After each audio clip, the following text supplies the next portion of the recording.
ಮುಂದೆ ನಮ್ಮಲ್ಲಿ ಇದ್ದಿದ್ದು. ಹಂಗಾಗಿ ಸಮೀರ್ಗೆ ಇದೊಂದು ಆಪ್ಷನ್ ನಾನು ಕೊಟ್ಟಿದ್ದು. ಇಲ್ಲಿ ಸಮೀರ್ ಇದನ್ನ ಮಾಡಲೇ ಇಲ್ಲ, ಮಾಡಿಲ್ಲದೆ ಇರೋದ್ರಿಂದ ಇನ್ ಮುಂದೆ ಸಮೀರ್ ಅವರು ಧರ್ಮಸ್ಥಳದ ಪ್ರಕರಣಕ್ಕೆ ಸಂಬಂಧಪಟ್ಟಿರುವ ಹಾಗೆ ಅದು ತಲೆಬುರುಡೆ ಆಗಿರ್ಲಿ, ಸೌಜನ್ಯ ಆಗಿರ್ಲಿ, ಮತ್ತೊಂದು ಏನೇ ಆಗಿರ್ಲಿ, ಖಂಡಿತ ಆ ವ್ಯಕ್ತಿ ಮಾತಾಡುವಂತ ಅರ್ಹತೆ ಕಳ್ಕೊಂಡಿದ್ದಾನೆ ಅಷ್ಟೇ. ಧರ್ಮಸ್ಥಳದ ಹೆಸರನ್ನ ಹಾಳು ಮಾಡ್ತಾ ಇದಾರೆ, ದೇವ್ರ ಹೆಸರನ್ನ ಹಾಳು ಮಾಡ್ತಾ ಇದಾರೆ ಅನ್ನೋ ರೀತಿಯಲ್ಲಿ ಇವ್ರ ಕಡೆ ಬೆರಳು ಮಾಡಿ ತೋರಿಸ್ತಿದ್ರು. ಆದ್ರೆ ಇವ್ರಿಗೊಂದು ಒಳ್ಳೆ ಅವಕಾಶ ಸಿಕ್ಕಿತ್ತು. ನಾವು ನ್ಯಾಯದ ಪರ ಇರೋ ಅಂತವ್ರು, ಅಲ್ಲಿ ಅನ್ಯಾಯ ನಡೆದಿರೋದನ್ನ ನಾವು ತೋರಿಸಿದೀವಿ, ಇಲ್ಲೂ ಸಹ ಅನ್ಯಾಯ ನಡೆದಿದೆ, ಅದನ್ನ ನಾನು ತೋರಿಸುವಂತ ಕೆಲಸ ಮಾಡ್ತಿದ್ದೀನಿ ಅಂತ ಹೇಳಿ ಸಮೀರೇ ಮಾಡ್ಬೇಕಾಗಿದೆ ಈ ಕೆಲಸ.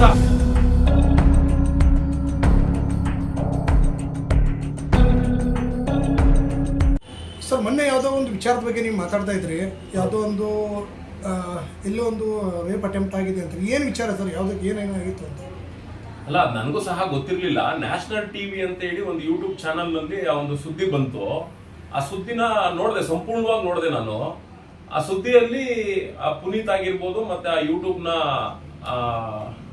ನಿರ್ಮಾಪಕರಾಗಿರ್ಬೋದು, ಆ ನಿರ್ವಹಣೆ ಮಾಡ್ತಿರೋವಂಥವ್ರಾಗಿರ್ಬೋದು, ಅವ್ರು ಅದೇನೇ ಮಾತಾಡ್ತಿರ್ಲಿ ವಿಚಾರ. ಆದ್ರೆ ಆ CCTVಯ ಒಂದು ವಿಡಿಯೋ ತುಣುಕನ್ನ ನೋಡಿದ್ವಲ್ಲ, ಆ ನೋಡಿದಾಗ ಆ ಮಸೀದಿ ಒಳಗಡೆ ಆ ಮೌಲಿ ಅವ್ರು ಏನ್ ಮಾಡ್ತಾರೆ, ಆ ಮಗು ಏನು ಆ ಮಸೀದಿಗೆ ಬಂದಿರುತ್ತೆ, ಎಜುಕೇಶನ್ಗೆ ಆಲ್ಮೋಸ್ಟ್ ಮಕ್ಕಳುಗಳು ಮಸೀದಿ ಒಳಗಡೆ ಹೋಗೋದು, ಆ ಹೋಗಿರೋಂತ ಮಗುಗೆ ಅವನ ಆ ರೀತಿ ಕೃತ್ಯ ನಡೆಸ್ತಾನಲ್ಲ, ಆ ಕೃತ್ಯ ನಡೆಸಿರೋದೇ ನಮ್ಗೆ ಆ CCTV ಫುಟೇಜ್ ನೋಡಿದಾಗ ಬೇಸರ ಆಯ್ತು. ಅದರಲ್ಲಿ ಡೇಟು ಸಹ ಶೋ ಅಪ್ ಆಗ್ತಾ ಇತ್ತು CCTV ಫುಟೇಜ್ ಅಲ್ಲಿ. 2023 ಅಂತ ಹೇಳಿ ಇತ್ತು, ಅಕ್ಟೋಬರ್ ಅಲ್ಲಿ. ಅದಾದ್ಮೇಲೆ ಅದನ್ನೆಲ್ಲ ಅಬ್ಸರ್ವ್ ಮಾಡಿದಾಗ ಏನ್ ಅನ್ನಿಸ್ತು, ಇದೇನಪ್ಪ ಇದು 2023 ನಡೆದಿರುವಂತ ಘಟನೆ ಇದು, ಎಲ್ಲೂ ಸಹ ಇದು ಸುದ್ದಿನೇ ಬಂದಿಲ್ವಲ್ಲ. ಹೌದಲ್ಲ, ಇವರಿಬ್ರು ಇಲ್ಲಿ ಏನು ಡಿಸ್ಕಷನ್ ನಡೆಸ್ತಾ ಇದ್ದಾರೆ, ಪುನೀತ್ ಆಗಿರ್ಬೋದು ಮತ್ತೆ ಆ ನ್ಯಾಷನಲ್ ಟಿವಿ ಅವರ ಆ ಒಂದು ನಿರ್ವಾಹಕರಾಗಿರ್ಬೋದು, ಅವರು ಆ ಡಿಸ್ಕಷನ್ ಅಲ್ಲಿ ಮಾತಾಡ್ತಿದ್ದಂತ ಮಾತಲ್ಲಿ ಹೇಳ್ತಾರೆ, ಈ ಪ್ರಕರಣ ಮುಚ್ಚೋಗುವಂತ ಸ್ಥಿತಿಲಿದೆ, ಇದ್ರ ಬಗ್ಗೆ ಯಾರು ಧ್ವನಿ ಎತ್ತಾ ಇಲ್ಲ, ಇದನ್ನ ಮಾತಾಡೋದಕ್ಕೆ ಕೇಳಿ, ಧ್ವನಿ ಎತ್ತ ಕೇಳಿ, ಇದು ಈ ಕೇಸನ್ನೇ ಹಳ್ಳ ಇಡಿಸುವಂತ ಅಂದ್ರೆ ಕಂಪ್ಲೇಂಟೇ ಆಗಿಲ್ಲ ಅನ್ನೋ ರೀತಿಲೆಲ್ಲ ಮಾತಾಡ್ತಾ ಇದ್ರು. ಹಂಗಿದ್ಮೇಲೆ ಹೌದಲ್ಲ, ಈಗ ಸಮೀರ್ ದೂತ ಈ ವ್ಯಕ್ತಿ ಬಂದು ಧರ್ಮಸ್ಥಳ ಪ್ರಕರಣ, ತಲೆಬುರುಡೆ ಪ್ರಕರಣ, ಸೌಜನ್ಯ ಪ್ರಕರಣ, ಈ ರೀತಿ ಪ್ರಕರಣಗಳ ವಿಚಾರಗಳನ್ನ ಇಟ್ಕೊಂಡು ಧರ್ಮಸ್ಥಳ ವಿಚಾರದಲ್ಲಿ ಸಮೀರ್ ಅವರು ಸಾಕಷ್ಟು ವಿಡಿಯೋಸ್ಗಳನ್ನ ಮಾಡಿರ್ತಾರೆ. ನಾವು ವಿಡಿಯೋಸ್ ನ ನೋಡಿರ್ತೀವಿ, ಏನು ಅದೆಲ್ಲ ಅವರವರ ಅನಿಸಿಕೆಗಳನ್ನ ಒಂದಷ್ಟು ಚಿತ್ರಣಗಳನ್ನ ಮಾಡ್ಕೊಂಡು ಮಾತಾಡ್ತಿದ್ದಾರೆ ಬಿಡು ಅನ್ನೋ ರೀತಿಲ್ಲ ಕೂಡ ನಾವು ಸುಮ್ಮನೆ ಇದ್ದಂತವ್ರು. ಈಗ ಸೌಜನ್ಯ ಪ್ರಕರಣ ನಿಮ್ಗೆಲ್ಲ ಗೊತ್ತಿರೋ ಹಾಗೆ ಇದು 15-16 ವರ್ಷದಿಂದ ಸಾಕ್ತಾ ಬರ್ತಾ ಇದೆ. ಅದು ಕಾನೂನಾತ್ಮಕವಾಗಿ ಏನ್ ನಡೀತಾ ಇತ್ತು, ನಡೀಲಿ ನೋಡೋಣ. ಯಾಕಂದ್ರೆ ಸಾಕ್ಷಿಗಳೆಲ್ಲ ನಾಶ ಆಗಿತ್ತು, ಅದ್ರ ಬಗ್ಗೆ ಏನೋ ಚರ್ಚೆ, ವಾದ ವಿವಾದಗಳು ನಡೀತಾ ಇತ್ತು, ಹೋರಾಟಗಳು ನಡೀತಾ ಇತ್ತು, ಮಾಡೋರು ಮಾಡ್ಕೊಳ್ಳಿ ಅಂತ ಇದ್ದೋ. ಈ ಸಮೀರ್ ಅನ್ನೋ ವ್ಯಕ್ತಿ ಏನ್ ಮಾಡ್ತಾರೆ, ದಿಢೀರ್ ಅಂತ ಶಿವತಾಂಡವ ಇನ್ಮೇಲೆ ಶುರು ಆಗುತ್ತೆ ಅನ್ನೋ ರೀತಿಯಲ್ಲಿ ಭೀಮನ್ನ ತೋರಿಸುವಂತ ನಿಟ್ಟಿನಲ್ಲಿ ಮುಂದಾಗ್ತಾರೆ. ಭೀಮಾ ಮೀನ್ಸ್ ಅಲಿಯಾಸ್ ಚಿನ್ನಯ್ಯನೋ ಏನೋ ಇದೆ, XYZ ಆ ವ್ಯಕ್ತಿ ಬಂದಿದ್ದಾರೆ ಅಂತ ಹೇಳಿ. ಅದೇ ಟೈಮಲ್ಲಿ ತಾಯಿ ಅನನ್ಯ ಭಟ್ ಅವ್ರ ತಾಯಿ ಕೂಡ ಬರ್ತಾರೆ. ಅನನ್ಯ ಭಟ್ ತಾಯಿ ಏನ್ ಕೇಳ್ಕೊಂತಾರೆ, ನಮ್ಮ ಹಿಂದೂ ಸಂಪ್ರದಾಯದ ಪ್ರಕಾರ ಅದ್ರ ವಿಧಿವಿಧಾನದಲ್ಲಿ ಈ ಭೀಮಾ ಅನ್ನೋ ಪಾತ್ರಧಾರಿ ತೋರಿಸುವಂತಹ ಏನು ಸ್ಥಳಗಳಿದಾವೆ, ಅಲ್ಲಿ ಏನಾದ್ರೂ ಈ ತರ ಗುಂಡಿಗಳನ್ನ ತೆಗೆದಾಗ ಅಲ್ಲಿ ಏನಾದ್ರೂ ಅಸ್ಥಿ ಪಂಜರಗಳು ಸಿಕ್ಕಿದ್ರೆ, ಅದು ನನ್ನ ಮಗಳದೇನಾದ್ರೂ ಸಿಕ್ಬಿಡ್ತು ಅಂದ್ರೆ ಅದ್ರ ವಿಧಿವಿಧಾನಗಳನ್ನ ಮಾಡ್ಕೊಂತೀನಿ ನಮ್ಮ ಬ್ರಾಹ್ಮಣ ಸಮುದಾಯದ ಪ್ರಕಾರದಲ್ಲಿ ಅನ್ನೋ ರೀತಿಯಲ್ಲಿ ಆ ತಾಯಿ ಕೇಳ್ಕೊಳ್ಳುತ್ತೆ. ಆ ಕೇಳೋ ಸಂದರ್ಭದಲ್ಲಿ ಆ ತಾಯಿ ಮಾತೇಳುತ್ತೆ, ನಮ್ ನ್ಯಾಯ ಕೊಡ್ಸೋರು ಯಾರು ಇಲ್ಲ, ನನ್ ಪರವಾಗಿ ಯಾರು ಇಲ್ಲ, ನನ್ಗೆ ಹಿಂದೆ ಮುಂದೆ ಯಾರು ಸಪೋರ್ಟ್ ಇಲ್ಲ ಅನ್ನೋ ರೀತಿಲಿ ಒಂಥರ ನೊಂದ್ಕೊಳ್ಳುವಂತ ರೀತಿಲಿ ಆ ತಾಯಿ ಮಾತಾಡುತ್ತೆ. ಅದನ್ನ ಯಾರೇ ನೋಡಿದ್ರು ಸಹ ಖಂಡಿತ ಅವ್ರ ಮನಸ್ಸಲ್ಲೂ ಕೂಡ ಒಂದು ಭಾವನೆ ಬರ್ತದೆ, ಹೌದಲ್ಲ ಆ ತಾಯಿಗೆ ಒಂದ್ ಸ್ವಲ್ಪ ಸಪೋರ್ಟ್ ಮಾಡೋಣ ಅನ್ನೋ ಒಂದು ಭಾವನೆ ಆ ತಾಯಿಯಲ್ಲಿ ಬಂದೇ ಬರುತ್ತೆ. ಅಂದ್ರೆ ನೋಡುವಂತವೂ ಕೂಡ ಬಂದೇ ಬರುತ್ತೆ. ಅದನ್ನ ನೋಡಿದಾಗ ನಮಗೂ ಬೇಸರ ಆಯ್ತು. ಅವಾಗ ನಾವು ಕೂಡ ಅಟ್ಲೀಸ್ಟ್ ಈ ಪ್ರಕರಣ ಇರ್ಲಿ, ಆ ಭೀಮಾ ಅನ್ನೋ ವ್ಯಕ್ತಿ ಏನು ಈ ಒಂದು ಗುಂಡಿ ಅಗ್ಯೋಂತ ಕೆಲಸ ಮಾಡ್ತಾರೆ, ಆ ಅಗ್ಯೋಂತ ಗುಂಡಿಲಿ ಏನಾದ್ರೂ ಅಸ್ಥಿ ಪಂಜರಗಳು ಸಿಕ್ತು ಅಂದ್ರೆ ಎಲ್ಲ ಒಂದ್ ಕಡೆ ಅನನ್ಯ ಭಟ್ ತಾಯಿ ಅವ್ರಿಗೆ ಸಾಯುವಂತ ಸಂದರ್ಭದಲ್ಲಿ ಆ ಮಗಳು ಕಾರ್ಯ ಮುಗಿಸೋಣ ಅನ್ನೋ ರೀತಿಯ ಒಂದು ಮನಸ್ಥಿತಿ ಇದೆಯಲ್ಲ, ಆ ಆತ್ಮಕ್ಕೆಲ್ಲೋ ಒಂದ್ ಕಡೆ ಶಾಂತಿ ಸಿಗುವಂತ ರೀತಿಲಿ ಆಗ್ಲಿ ಅನ್ನೋ ರೀತಿಯಲ್ಲಿ ನಾವು ಕೂಡ ಯೋಚನೆ ಮಾಡಿ ಈ ಭೀಮಾ ಅನ್ನೋ ಪಾತ್ರ ತೋರಿಸುವಂತ ಸ್ಥಳಗಳನ್ನ ಆದಷ್ಟು ಬೇಗ ಅಗೀಲಿ ಅನ್ನೋ ಒಂದು ನಿಟ್ಟಿನಲ್ಲೂ ಕೂಡ ನಾವು ಯೋಚನೆ ಮಾಡಿ ಧ್ವನಿ ಎತ್ತೋದಕ್ಕೆ ಶುರು ಮಾಡೋದು ಸೋಷಿಯಲ್ ಮೀಡಿಯಾ ಮುಖಾಂತರ. ಅದಾದ್ಮೇಲೆ ಮಾಧ್ಯಮಗಳು ಕೂಡ ಇದ್ರ ಬಗ್ಗೆ ಏನು ಒಬ್ರು ಚಕಾರ ಎತ್ತಾ ಇರ್ಲಿಲ್ಲ, ಒಬ್ರು ಅದ್ರ ಬಗ್ಗೆ ತುಟುಕ್ ಅಂತ ಇರ್ಲಿಲ್ಲ. ಸಾಕಷ್ಟು ಜನ ಯೂಟ್ಯೂಬ್ ಚಾನಲ್ ಅವ್ರು ಮಾತ್ರ ಇದ್ರ ಬಗ್ಗೆ ವರದಿಗಳನ್ನ ಅಪ್ಲೋಡ್ ಮಾಡ್ತಾ ಇದ್ರು ಅವ್ರ ಚಾನಲ್ಗಳಲ್ಲಿ. ನಾವು ಕೂಡ ಅಂತವನ್ನೆಲ್ಲ ನೋಡ್ತಿದ್ವು, ಆದ್ರೆ ಅದ್ರ ಬಗ್ಗೆ ನಾವು ತಲೆ ಕೆಡ್ಸ್ಕೊಳಕ್ ಹೋಗ್ತಾ ಇರ್ಲಿಲ್ಲ. ಯಾಕೆಂದ್ರೆ ಅನನ್ಯ ಭಟ್ ತಾಯಿಯವ್ರು ಮಾತಾಡಿದಂತ ಸಂದರ್ಭದಲ್ಲಿ ಈ ಒಂದು ಆ ಗುಂಡಿ ಅಗಿಯುವಂತ ಕೆಲಸ ಆಗ್ಲಪ್ಪ ಅನ್ನೋ ರೀತಿಲೂ ಕೂಡ ನಾವು ಎದುರು ನೋಡ್ತಾ ಇದ್ದೋ. ಆ ಎದುರು ನೋಡುವಂತ ಸಂದರ್ಭದಲ್ಲಿ ಏನಾಯ್ತು, ಧರ್ಮಸ್ಥಳ ಸಬ್ ಇನ್ಸ್ಪೆಕ್ಟರ್ ಅವರು ಇದನ್ನ ಏನೋ ಸ್ವಲ್ಪ ಹಿಂದೇಟ್ ಹಾಕೋದಕ್ಕೆ ಶುರು ಮಾಡ್ತಾರೆ. ಅದಾದ್ಮೇಲೆ ಸ್ವಲ್ಪ ವಿಚಾರಗಳ ಆಚೆ ಬರ್ತದೆ. ನಾಗಲಕ್ಷ್ಮಿ ಮೇಡಮ್ ಅವರು ಹೋಗಿ SIT ತಂಡ ರಚನೆ ಆಗ್ಬೇಕು ಅಂತ ಮನವಿ ಮಾಡ್ತಾರೆ. ಹಾಗೆ ಜನತೆನೂ ಕೂಡ ಆಗ್ರಹ ಮಾಡ್ತಾ ಇರ್ತದೆ, ಹೋರಾಟಗಾರರುಗಳು ಕೂಡ ಧ್ವನಿ ಎತ್ತಿ ಕೇಳ್ತಾ ಇರ್ತಾರೆ. ಅಂತ ಸಂದರ್ಭದಲ್ಲಿ ಮಾನ್ಯ ಮುಖ್ಯಮಂತ್ರಿಗಳು ಮಾಡಲ್ಲ ಅಂತಿದ್ದವ್ರು ಮಾಡೋ ಅಂತ ಕೆಲಸ ಮಾಡ್ತಾರೆ SIT ಟೀಮ್ನ. ಅದು ಮಾಡಿದ ಮೇಲೆ ನೋಡಿ ಅಲ್ಲಿಂದ ಏನು ಅಚ್ಚುಕಟ್ಟಾಗಿ ಕಾರ್ಯ ಸಾಕ್ಬೇಕಾಗಿದೆಯೋ ಅದು ಇವಾಗವರೆಗೂ ಕೂಡ ಕಾರ್ಯ ಸಾಕ್ತಾ ಬರ್ತಾ ಇದೆ. SIT ಟೀಮ್ ಬಗ್ಗೆ ನಾಡಿನ ಜನತೆ ತುಂಬಾ ವಿಶ್ವಾಸ ಇಟ್ಕೊಂಡಿದೆ. ಅದೇ ರೀತಿಯಲ್ಲಿ ಅವ್ರ ಕೆಲಸನೂ ಕೂಡ ಮಾಡ್ತಾ ಇದ್ದಾರೆ. ಅವ್ರ ಬಗ್ಗೆ ಎರಡು ಮಾತು ಮಾತಾಡೋ ಆಗಿಲ್ಲ. ಅದ್ರಲ್ಲೆಲ್ಲ ಯಾರೋ ಮಂಜುನಾಥ್ ಗೌಡ ಅಂತೇಳಿ ಏನೋ ಒಂದು ಅವ್ರ ಭೀಮಾ ಅನ್ನೋ ಪಾತ್ರನ ಎದುರಿಸಿದ್ರು ಅಂತ ಹೇಳಿದ್ರು. ಅದೆಲ್ಲ SIT ತಂಡದವ್ರು ಎಲ್ಲೂ ಓಪನ್ ಅಪ್ ಆಗಿ ಹೇಳ್ಕೊಂಡಿಲ್ಲ. ಆದ್ರೂ ಕೂಡ ಹಿಂಗೆ ಗಾಳಿ ಸುದ್ದಿಗಳು ಹರಿದಾಡ್ತು. ಆದ್ರೂ ಎನಿವೆ ಅಲ್ಲಿ ಅನುಚೇತನ್ ಸಾಹೇಬ್ರಾಗಿರ್ಬೋದು, ಮತ್ತೆ ಇವರು ಮೇನ್ ಹೆಡ್ ಆಗಿರುವಂತ ಮಹಂತೇಶ್ ಅವ್ರಾಗಿರ್ಬೋದು, ಇನ್ನು ಕೆಲವು ಮೇನ್ ಇರುವಂತ ಅಧಿಕಾರಿಗಳು ಸಮರ್ಪಕವಾಗಿ ಕೆಲಸ ಮಾಡ್ತಾ ಇದ್ದಾರೆ. ಹಂಗಾಗಿ ಅವ್ರ ಮೇಲೆ ಅಪಾರವಾದ ವಿಶ್ವಾಸ ನಾವು ಇಟ್ಕೊಂಡಿರೋದ್ರಿಂದ SIT ಅವರು ಏನು ವರದಿಗಳನ್ನ ಸರ್ಕಾರಕ್ಕೆ ಕೊಡ್ತಾರೋ, ಇಲ್ಲ ಮಾಧ್ಯಮದ ಮುಖಾಂತರ ಜನಕ್ಕೆ ತಿಳಿಸುವಂತ ಕೆಲಸ ಮಾಡ್ತಾರೋ, ಇಲ್ಲ ಕಾನೂನು ಕೊಡ್ತಾರೋ, ಇದನ್ನ ಕಾದ್ ನೋಡೋಣ ಅನ್ನೋ ರೀತಿಯಲ್ಲಿ ನಾವು ಕೂಡ ಅಬ್ಸರ್ವೇಷನ್ ಮಾಡ್ತಾ ಇತ್ತು. ಅದೇ ತರ ನಡೀತಾ ಇತ್ತು. ಈ ಸಮೀರ್ ಅನ್ನೋರು ಏನ್ ಮಾಡ್ತಾರೆ, ಈ ವಿಡಿಯೋನ ಮಾಡಿ ಈ ಭೀಮಾ ಅನ್ನೋ ಪಾತ್ರನ ಇಂಟ್ರೊಡ್ಯೂಸ್ ಏನ್ ಮಾಡ್ಕೊಡೋ ಅಂತ ರೀತಿಲಿ ಇನ್ಮೇಲೆ ತಾಂಡವ ಶುರು ಅಂತ ಹೇಳ್ತಾರೆ. ನಾವು ಕೂಡ ಎಲ್ಲೋ ಒಂದ್ ಕಡೆ ಆ ಸಾಕ್ಷಿ ಬಂದಿದೆ.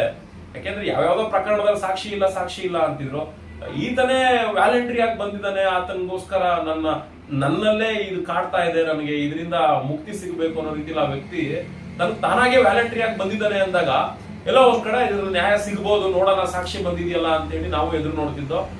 ನೀವೆಲ್ಲ ನೋಡಿರೋ ಹಾಗೆ ಎಲ್ಲ 13 ಪಾಯಿಂಟ್ ಔಟ್ಗಳನ್ನು ಕೂಡ SIT ತಂಡದವರು ಏನ್ ಕಾರ್ಯಗಳು ಮಾಡ್ಬೇಕಾಗಿತ್ತೋ ಮಾಡಿದ್ದಾರೆ.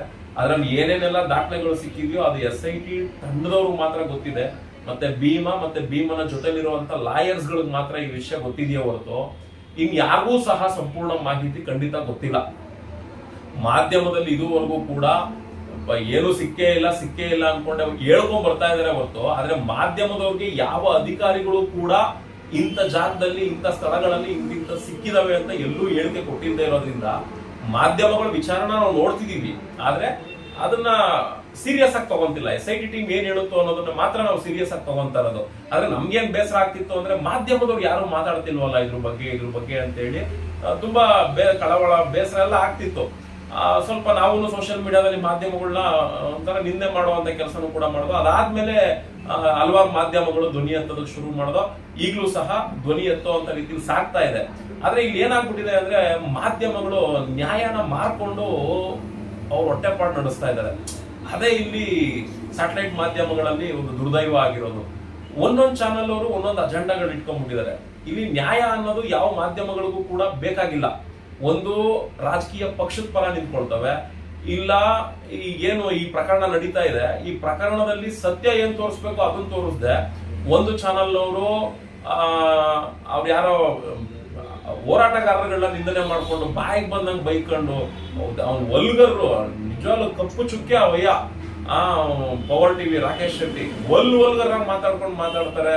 ಅದೇನು ಯಾವ ಮಾಧ್ಯಮದಲ್ಲಿರುವಂತ ಮುಖ್ಯಸ್ಥರುಗಳು ಅಷ್ಟು ವಲ್ಗರಾಗಿ ಮಾತಾಡೋಂತ ರೀತಿ ಇಲ್ಲ. ಆದ್ರೆ ಈ ವ್ಯಕ್ತಿ ಯಾಕೆ ಅಷ್ಟು ಪರ್ಸನಲ್ ಆಗಿ ತಗೊಂಡು ವಲ್ಗರಾಗಿ ಮಾತಾಡ್ತಾನೆ ಅಂತ ನಮಗೂ ಕೂಡ ಗೊತ್ತಾಗ್ತಾ ಇಲ್ಲ. ಇದೆಲ್ಲ ನೋಡಿದಾಗ ಇರಿಟೇಷನ್ ಆಗ್ತದೆ. ಆಮೇಲೆ ಬೇರೆ ಬೇರೆ ಮಾಧ್ಯಮಗಳು ಕೂಡ ಅಷ್ಟೇ, ಒಂದು ಪರ ಇರ್ತವೆ, ಇನ್ನೊಂದು ವಿರೋಧವಾಗಿರ್ತವೆ. ಎಲ್ಲೋ ಒಂದ್ ಕಡೆ ಮಾಧ್ಯಮಗಳಲ್ಲೇ ಒಂದು ಸರಿಯಾದ ನಿಲುವನ್ನ ಜನತೆ ಮುಂದೆ ಪ್ರೊಡ್ಯೂಸ್ ಮಾಡದೇ ಇರೋದು ಮಾಧ್ಯಮದವರ ತಾರತಮ್ಯ ಇಲ್ಲಿ ತುಂಬಾ ಎದ್ದು ಕಾಣಿಸ್ತಾ ಇದೆ. ಅದು ಮಾಧ್ಯಮದವರು ಬದಲಾವಣೆ ಮಾಡ್ಕೊಳ್ಬೇಕು. ಮತ್ತೆ ಈಗ ನೀವೆಲ್ಲ ನೋಡ್ತಿರೋ ಹಾಗೆ ಈ ಮಸೀದಿ ಪ್ರಕರಣದ ವಿಚಾರದಲ್ಲಿ ಏನ್ ನಡೆದಿದೆ, ನಿನ್ನೆ ಏನೋ ಅರೆಸ್ಟ್ ಆಗಿದ್ದಾನೆ ಆ ವ್ಯಕ್ತಿ ಮೌಲಾ ಅಂತ ಹೇಳಿ ಹೇಳಿದ್ರು. 2 ವರ್ಷದ ಹಿಂದೆ ನಡೆದಿರುವಂತ ಈ ಘಟನೆ ನಮ್ ಗಮನಕ್ಕೆ ಬಂದ ಮೇಲೆ ಈ ಸಮೀರ್ ಅನ್ನೋ ವ್ಯಕ್ತಿ ಈ ಎಲ್ಲಾ ವಿಚಾರಗಳನ್ನ ಆಧರಿಸಿ ಏನು ವಿಡಿಯೋ ಮಾಡಿ ಬಿಡ್ತಾನೆ, ಅದನ್ನ ನಾವು ಪ್ರಶ್ನೆ ಮಾಡಿ ಕೇಳಿದ್ ಇಷ್ಟೇ, ನೋಡಪ್ಪ ನೀನು ಧರ್ಮಸ್ಥಳದ ಘಟನಾವಳಿಗಳನ್ನ ತಗೊಂಡು ಧರ್ಮಸ್ಥಳದ ಪ್ರಕರಣ ನೀನ್ ಮಾತಾಡಿದ್ಯಾ, ಅದನ್ನ ಒಪ್ಕೊಂತೀವಿ, ನಾವ್ ಅದನ್ನ ಇಲ್ಲ ಅಂತ ಹೇಳಲ್ಲ. ಅದಕ್ಕೆ SIT ತಂಡ ರಚನೆ ಆಗ್ಬೇಕಾಗಿತ್ತು. ನೋಡಿ ಇಷ್ಟೆಲ್ಲಾ ಘಟನಾವಳಿಗಳನ್ನ ಆಧರಿಸಿ SIT ತಂಡ ಆಗಿದೆ. SIT ತಂಡ ತನ್ನ ಕಾರ್ಯ ಏನ್ ಮಾಡ್ಬೇಕಾಗಿದೆಯೋ ಅದು ಮಾಡ್ತಾ ಇದೆ. ಜನತೆಗೂ ಕೂಡ ಮುಕ್ತ ಆಹ್ವಾನ ಕೊಟ್ಟಿದೆ. ನಿಮ್ ಬಳಿ ಏನಿದೆ ದೂರ್ ಕೊಡುವಂತವ್ರಿದ್ರೆ ಬಂದ್ ಕೊಡಿ ಅನ್ನೋ ರೀತಿಲೂ ಕೂಡ ಹೇಳಿದೆ. ಇದು ಓಕೆ. ಆದ್ರೆ ನೀನು, ಯಾಕೆಂದ್ರೆ ನಿನ್ನ ನಿಲುವನ್ನು ಕೂಡ ನಾವು ನೋಡ್ಬೇಕಾಗಿದೆ. ಯಾಕೆಂದ್ರೆ ನಮ್ಗೆ ಎಡಪಂಥ ಬಲಪಂಥ ಅನ್ನೋ ನಮ್ಗಿಲ್ಲ. ನಮ್ಗಿಲ್ಲಿ ಬೇಕಾಗಿರೋದು ನಾವು ನ್ಯಾಯದ ಪರ ಇರುವಂತವ್ರು. ನಾಡಿನ ಜನತೆ ನ್ಯಾಯದ ಪರವಾಗಿ ನಿಂತಿರುವಂತದ್ದು. ನಾಡಿನ ಜನತೆ ನ್ಯಾಯದ ಪರ ಏನ್ ನಿಂತಿದೆ ಆ ಪರವಾಗಿ ನಾವೊಂದು ಪ್ರಶ್ನೆ ಕೇಳಿದಿಷ್ಟೇ.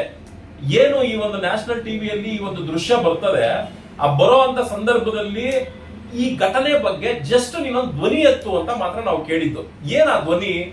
ಈ ಪ್ರಕರಣ ಎಲ್ಲಿ ನಡೆದಿದ್ದು, ಮತ್ತೆ ಈ ಪ್ರಕರಣ ನಡೆದ ಮೇಲೆ ಏನೆಲ್ಲ ಬದಲಾವಣೆಗಳಾಗಿದಾವೆ, ಹೋಗ್ಲಿ ಅದ್ರಲ್ಲಿ ಏನಾದ್ರೂ ಕ್ರಮ ಜರುಗಿಸಿದ್ಯಾ, ದೂರು ದಾಖಲಾಗಿದ್ಯಾ, ಇಲ್ಲ ಆ ಕುಟುಂಬಸ್ಥರಿಗೆ ಏನಾದ್ರೂ ನ್ಯಾಯ ಸಿಕ್ಕಿದ್ಯಾ, ಇಲ್ಲ ಆ ಹೆಣ್ಣು ಮಗು ವಿಚಾರದಲ್ಲಿ ಏನಾದ್ರೂ ಸಮಸ್ಯೆಗಳಾಗಿದಾವ, ಮತ್ತೆ ಈ ಪ್ರಕರಣ ಇದು ನಡೆದಿದೆಯಲ್ಲ CCTV ಫುಟೇಜ್ ಹೆಂಗಿದು ಹೊರಗಡೆ ಬರೋದಕ್ಕೆ ಸಾಧ್ಯ ಆಯ್ತು, ಹೆಂಗೆ ಇವ್ರ ಕೈಗೆ ಸಿಕ್ಕಿ ಇವ್ರ ಇದ್ರ ಬಗ್ಗೆ ಚರ್ಚೆ ಮಾಡ್ತಾ ಇದಾರೆ.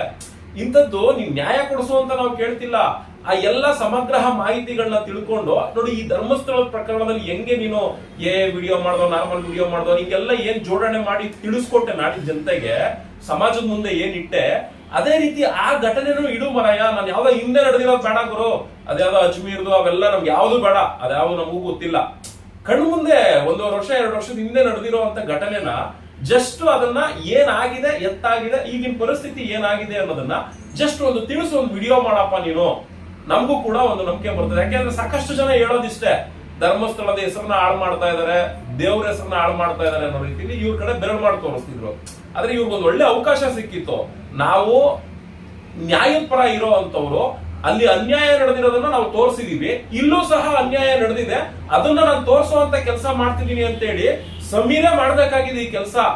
ಇದನ್ನ ನಾನ್ ಮಾಡೋದಾಗಿರ್ಲಿ, ಅವ್ರು ಕೂತ್ಕೊಂಡು ಡಿಬೇಟ್ ಮಾಡ್ತಿದ್ರಲ್ಲ ಯಾವ್ದೋ ನ್ಯಾಷನಲ್ ಟಿವಿಲಿ ಅವ್ರಿಬ್ರು, ಪುನೀತ್ ಆಗಿರ್ಬೋದು, ಅವ್ರಾಗಿರ್ಬೋದು, ಇನ್ನೊಬ್ರಾಗಿ, ಅವರಲ್ಲ, ಈತನೇ ಮಾಡ್ಬೇಕಾಗಿತ್ತು. ಇದು ಇದನ್ನ ಜವಾಬ್ದಾರಿ ಆಗಿತ್ತು. ಯಾಕೆಂದ್ರೆ ಆತ ಮಾಡಿದಿದ್ರೆ ಖಂಡಿತ ನಾಡಿನ ಜನತೆ ಇದನ್ನ ಮೆಚ್ಚಿರೋರು, ಆತ ನ್ಯಾಯದ ಪರವಾಗಿ ನಿಂತಿರುವಂತ ಸ್ಟ್ಯಾಂಡ್ ವ್ಯಕ್ತಿ ಅಂತ ಹೇಳಿ. ಆದ್ರೆ ನಿನ್ನ ಸ್ಟ್ಯಾಂಡ್ ಏನಿದೆ ಅನ್ನೋದು ಈ ನೆನ್ನೆವರೆಗೂ ಕಾಲಾವಕಾಶ ಇತ್ತು ಆತನಿಗೆ, ಶುಕ್ರವಾರವರೆಗೂ ನಾನು ಕೊಟ್ಟಿದ್ದೆ.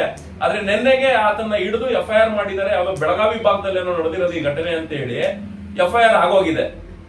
ಇನ್ನೂ ಸಹ ಆತನ ಕಾಲ ಮಿಂಚಿರ್ಲಿಲ್ಲ. FIR ಆಗಿದ್ರು ಕೂಡ ಕಾಲ ಮಿಂಚಿಲ್ಲ. ಆತ ಹೋಗಿ ಸಮಗ್ರ ಮಾಹಿತಿಗಳನ್ನ ತಿಳ್ಕೊಂಡು ನಾಡಿನ ಮುಂದೆ ಇಡ್ಬೋದಾಗಿತ್ತು.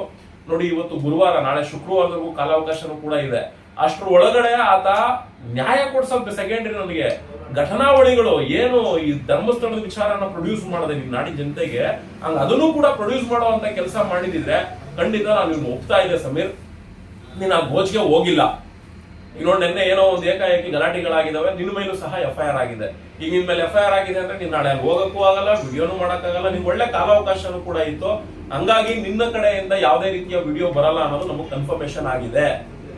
ಆಮೇಲೆ ನಿನ್ನ ವಿಚಾರದಲ್ಲಿ ಈಕ್ವಲ್ ಮಾಡಿದ್ದಾರೆ, ಯಾರನ್ನ ಕಿರಿಕೀರ್ತಿ ಅವ್ರನ್ನ ಈಕ್ವಲ್ ಮಾಡಿದ್ದಾರೆ. ಯಾಕೆಂದ್ರೆ ಕಿರಿಕೀರ್ತಿ ಅವ್ರು ಹೇಳ್ತಿದ್ರು ಜನನ್ನ ವಿಡಿಯೋ ಮಾಡೋದ್ರ ಮುಖಾಂತರ ಜನನ್ನ ಮರಳು ಮಾಡ್ಬಿಟ್ಟಿದ್ದಾರೆ ಅಂತೇಳಿ. ನಾವ್ ಯಾರು ವಿಡಿಯೋ ನೋಡಿ ಮರಳಾಗಿಲ್ಲ. ಭೀಮಾ ಅನ್ನೋ ಒಂದು ಸಾಕ್ಷಿ ಬಂದಿದೆ ಅನ್ನೋ ವಿಚಾರನ ಆಧರಿಸಿ ನಾವು ಭೀಮಾ ತೋರಿಸುವಂತ ಪಾಯಿಂಟ್ ಇಂದ ಏನೋ ಒಂದು ಬದಲಾವಣೆ ಆಗ್ಬೋದು, ಎಲ್ಲೋ ಸಾಕ್ಷಿ ಬಂದಿದ್ದಾಗ ಆತನೇ ಹೇಳ್ತಿರೋದ್ರಿಂದ ಅಲ್ಲಾಗಿರೋ ಅನ್ಯಾಯಕ್ಕೆ ನ್ಯಾಯ ಸಿಗ್ಬೋದು ಅಂತ ಮಾತಾಡಿದ್ದಷ್ಟೇ. ವಿಡಿಯೋ ನೋಡಿ ನಾವಂತೂ ಮರಳಾಗಿಲ್ಲ ಕಿರಿಕೀರ್ತಿ ಅವರೇ. ಹಂಗಾಗಿ ನೀವು ಈ ಪ್ರಕರಣನ ತಗೊಂಡು ಅವ್ರು ಹೆಂಗೆ ಧರ್ಮಸ್ಥಳದ ಪ್ರಕರಣನ ಮಾತಾಡೋದು ನೀವ್ ಹಿಂಗ್ ಮಾತಾಡಿ ಅನ್ನೋ ರೀತಿಯಲ್ಲಿ ನಾನು ಅವ್ರಿಗೆ ಬುಲಾವ್ ಕೊಡೋಣ ಅನ್ನೋ ರೀತಿಯಲ್ಲಿ ಕೂಡ ನಾನು ಕೂಡ ಇದ್ದಂತವನು. ಎಲ್ಲೋ ಒಂದ್ ಕಡೆ ಈಗ ನಿನ್ನೆ ಬೆಳಗಾವಿ ಭಾಗದಲ್ಲಿ SP ಸಾಹೇಬ್ರು ಏನೋ ಅವ್ರನ್ನ ಅರೆಸ್ಟ್ ಮಾಡಿದ್ದಾರೆ ಅನ್ನೋ ವಿಷಯನ ಮತ್ತೆ ಆ ಪುನೀತ್ ಏನೋ ಸೋಷಿಯಲ್ ಮೀಡಿಯಾದಲ್ಲಿ ಹಾಕೊಂಡಿದ್ರು. ಅದು ನೋಡಿದ್ಮೇಲೆ ನಮಗೂ ಕನ್ಫರ್ಮೇಶನ್ ಆಗಿದೆ, ಮೇ ಬಿ ಅರೆಸ್ಟ್ ಆಗಿದ್ದಾನೆ ಅವನು ಅಂತ ಹೇಳಿ. ನೋಡಿ ಈ ಪ್ರಕರಣ ನನ್ಗೇನು ಅಂದ್ರೆ 2 ವರ್ಷದಿಂದ ಆತನ ಅರೆಸ್ಟ್ ಮಾಡಿಲ್ಲ ಅಂದ್ರೆ ಈ 2 ವರ್ಷದಿಂದ ಅವನ್ನ ಕಾಪಾಡ್ತಿದ್ದವ್ರು ಯಾರು, ಅದು ತುಂಬಾ ಇಂಪಾರ್ಟೆಂಟ್. ಮತ್ತೆ 2 ವರ್ಷದಿಂದ ಆತ ಅರೆಸ್ಟ್ ಆಗದೆ ಹಂಗೆ ಇದ್ದ ಅಂದ್ರೆ ಮತ್ತೆ ನಮ್ ಸಮಾಜದ ವ್ಯವಸ್ಥೆ ಎಲ್ಲಿ ಹೋಗ್ತಾ ಇದೆ? ಮತ್ತೆ ಹಂಗಾದ್ರೆ ಮಕ್ಕಳುಗಳನ್ನ ಯಾವುದೇ ಧರ್ಮದವ್ರಾಗಿರ್ಲಿ ಮಸೀದಿ ಕಳ್ಸಂಗಿಲ್ವಾ, ದೇವಸ್ಥಾನಕ್ಕೆ ಕಳ್ಸಂಗಿಲ್ವಾ, ಚರ್ಚ್ಗಳು ಕಳ್ಸಂಗೇ ಇಲ್ವಾ? ಇದು ನಮ್ ಬೇಜಾರಾಗ್ತಾ ಇರುವಂತದ್ದು. ದೇವಸ್ಥಾನಕ್ಕೆ ಕಳ್ಸಕ್ಕೆ ಯಾಕೆ ಮಕ್ಕಳುಗಳನ್ನ ದೇವಸ್ಥಾನಕ್ಕೆ ಕಳಿಸ್ತಾರೆ? ಏನೋ ದೇವರ ಆಶೀರ್ವಾದ ಸಿಗ್ಲಿ, ಅನುಗ್ರಹ ಸಿಗ್ಲಿ ಅಂತೇಳಿ ದೇವಸ್ಥಾನಕ್ಕೆ ಕಳಿಸ್ತಾರೆ.